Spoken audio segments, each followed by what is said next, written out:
Hey, and what is up, movie viewers? Dena Mo Views and Reviews here, asking what you watching. Well, today I am watching The Watcher, starring Naomi Watts, Bobby Cannavale, Jennifer Coolidge, Mia Farrow, Henry Hunter Hall. It is created by Ryan Murphy and Ian Brannon. It is directed by Paris Barclay, Jennifer Lynch, Ryan Murphy, and Max Winkler. Now, The Watcher was a trip.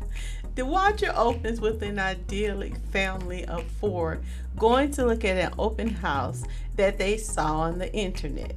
It is a beautiful, huge home in Westfield, New Jersey. 657 Boulevard to be exact. Nora and Dean Brodus and their two children, Carter and Ellie. They are mesmerized upon driving through the pretty neighborhood, then seeing the beautiful, sprawling home. So excited, their son Carter can't wait. He jumps out the car immediately to check out the house. But as he is standing on the front lawn, he looks up to the highest floor and he can see a man looking down at him from the window, observing them. So he asks his father, "Who is that guy?" Which I thought was a bit odd question, considering it is an open house, which means strangers will be all throughout the house checking it out as well. So you may not know them. So I just thought that was kind of weird. Even when the mother and the father would look and see people standing and watching the house, and you know how in movies they make that noise that lets you know it's scary. It just seemed unnecessary a bit, because that's just something that people do when they go to open houses. Nonetheless, his dad replied to him that is competition. Now, the family does a walkthrough inside of the house as well as the outside of the home. And as Dean is looking around outside, he happens to look over into the yards of some of the neighbors. He noticed a couple in a neighboring yard. And this couple, they're sitting in some lawn chairs and they're just observing him. So he waves at the two of them, but these two did not wave back. They just continued looking and watching him very oddly. Quite weird, huh? No matter, they continued their tour of the home, and as the father notices his daughter is looking out one of the windows at the pool, he goes to speak with her and get her opinion on the house. He hears a commotion from behind him, and he begins to walk toward the sound that he hears. And that's where he finds a older female. She's speaking to a man that is consumed with the dumbwaiter that is in the house. As we know, the dumbwaiter is used to transport food up and down the different levels of the house. So she is saying to him, "Come on, Jasper." Then when she notices them, she says hello to them, and she says to Jasper, "Say hello, Jasper."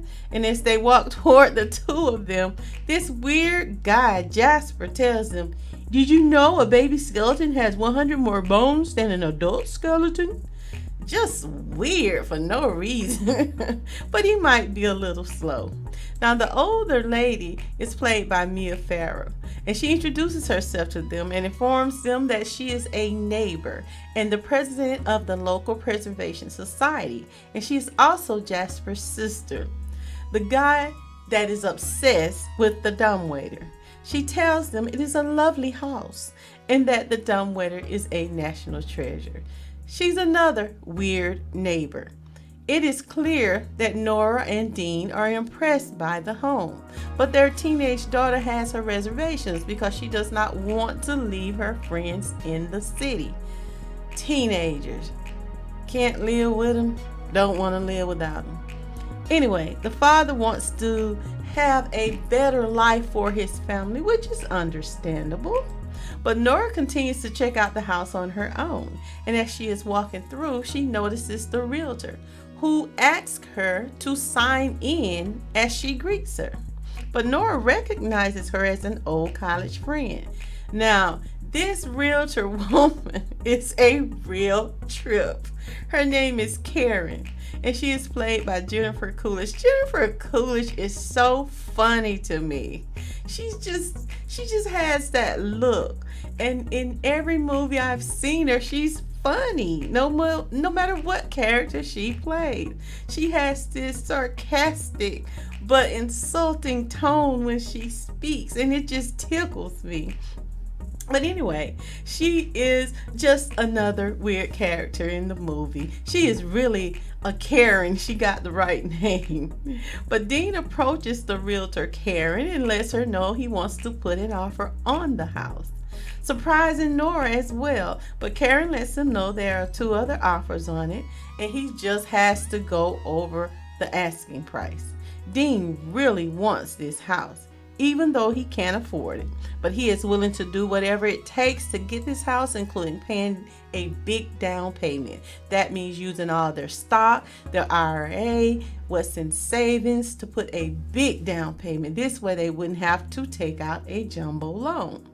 Even when a friend Steve warned him against it, he made the decision to buy anyway because he wanted his kids to have better.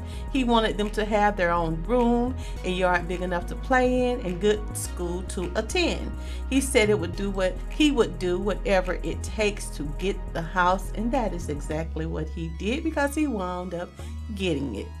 And as they are busy moving into their new house and unpacking, there are the same two weird neighbors across the street in their lawn chairs observing them. Later introducing themselves as Mitch and Big Mo. Very weird, hostile, for no reason neighbors. But upon moving into the house, the couple bought their son Carter a pet ferret and named him Sprinkles. It was bought to make him feel comfortable in the house. The mother knows it pisses everywhere, and that's why, hence the name. So the father reminds Carter to keep the ferret in his room or cage as not to destroy the hardwood floors. Happily about the process of arranging and moving their things into the house, their daughter Ellie is putting away her things in her bedroom. She goes into her attached bathroom and she opens the medicine cabinet to put things in there, and she finds a single tube of red lipstick. She takes the lipstick that she doesn't know who it belongs to, and she puts the lipstick on her lips. And once she puts it on her lips, she starts to hear music. And she attempts to follow the sound of the music to find where it is coming from. She alerts her parents, and they all wind up upstairs in the attic trying to locate the music that she said she heard. So once they're up there, they don't hear the music. They never heard it. She heard it. But they discovered there was no music, of course, playing. But there was on the wall upstairs in the attic a speaker or intercom, and when they left the attic, it actually made a sound that speakers made when someone is about to speak or is trying to connect to something. But anyway, the next morning Dean awakes and he goes downstairs to put on coffee. He turns around and is startled. He is startled because the neighbor Jasper is standing in the kitchen looking at him, holding their newspaper. He says nothing to him. He simply drops the newspaper on the floor and leaves, which begs the question, why didn't they change the locks on the house, especially a house that has been lived in before? But Dean is explaining to his wife as the family are preparing for school and work in the kitchen. The daughter is sitting at the table and she's looking through the mail. Dean is explaining how he found Jasper in their house and who locked the door and if they locked the door. And that is when their daughter sees she's going through the mail, so she finds a letter that has M.M. Brannick written on it. She opens it and she begins to read it aloud. And the letter read, dearest new neighbor at 657 Boulevard. Allow me to welcome you to the neighborhood. How did you end up here? Did 657 Boulevard call to you with its force within? 657 Boulevard has been the subject of my family for decades now, and as it approaches its 100th birthday, I have been put in charge, watching and waiting for its second coming. Someone watched the house in the 1920s and someone else watched it in the 1960s. It is now my time. Do you know the history of the house? Do you know what lies in the walls of 657 Boulevard? I wonder what brought you here. I see already that you have flooded 657 with contractors so you can finish the basement. Why was it left that way?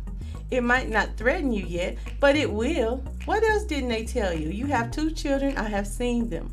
Are there more on the way? You need to fill the house with young blood. Better for me. It was greed that brought your kids to me. Once I know their names, I will call to them and draw them to me. Who am I? There are hundreds of cars that drive by each day. Maybe I am in one. Look out any of the windows in 657 Boulevard at all the people that stroll by each day. Maybe I am one. This message will not be the last. Welcome, friends. I am the Watcher. Woo. Now that's a spooky and creepy letter, right? Time to move. But not for this couple. This ends up being the first of 3 creepy letters that they will receive. Now the couple eventually goes to the police department where they are told it's probably a prank, and they are assured that because they will send a car by their house every hour or so, just an attempt to make them feel comfortable. So the chief obviously didn't take it serious. He was thinking it was maybe a prank somebody was playing. But from this point on, this couple became completely paranoid, and everybody was a possible watcher because the note was signed The Watcher. And this is why I give this movie a 2, or perhaps a 2.5 star out of 5. The movie pulls you in with the family's backstory. It's interesting. It's very interesting, but I found it just had too many weirdos in it. Everybody looked like a possible suspect. Everybody in this movie looked so weird to me. It's like a neighborhood filled with weirdos. There were too many twists and turns and questionable events that lead to nothing. To me, there was no real resolution. I guess it's just to show that the house destroys every person or family that moves into the home. I can't say I did not enjoy the whodunit of the movie, but it just had everyone looking and behaving like suspects. And I would just assume, okay, that's the Watcher, that's the Watcher, that's the Watcher. And I just kept thinking to myself, at what point do you get the hell about this house and this crazy neighborhood and go find you a more affordable, comfortable, and safe place for you and your family to live? There was just too much weird stuff going on all in and around this house. First of all, the strange noise and the strange people entering and walking around your house at night. Someone kills the ferret number 2 in the middle of the night in your house. It wasn't you or your children, but you're gonna stay there.